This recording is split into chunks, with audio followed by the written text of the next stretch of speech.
মাসের বেতন দেয় না, ঈদের আগ কোন তরি এনে আমগর থাকতে হয়, ভাড়া খাওয়া ভাড়া এগুলো 3 মাস ধরে আমি ম্যাচ বিল দিতে পারি না।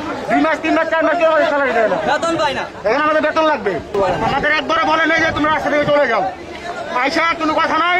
আমাদের উপরে ফায়ার করা শুরু করছে, লাঠি চার্জ, এমনকি গরম পানি মারছে। আমাদের 50 জন লোকের উপরে গুলি রাখছে। এবং আপনি দেখতে পাচ্ছেন যে পাশে গাড়ি এরা পুলিশের ঢালা এরকম করছে, পিছনে গাড়ি পুলিশের ঢালা এরকম করছে। আমরা লোকজন আগে বলছে 1 মিনিট লাগবে রাস্তা ক্লিয়ার করতে, 1 মিনিট লাগবে। এগুলো মানুষ না গরু ছাগল ধাক্কা বার করে দিব নাকি, খাল আছে খালে ফেলাই দিব, ধাক্কা 1 মিনিটের রাস্তা পুরো ক্লিয়ার করে দিব। আমার মেয়ের কাছে কামছে আমি দিতে পারি নাই। আমার কাজ করা কি অন্যায় ছিল?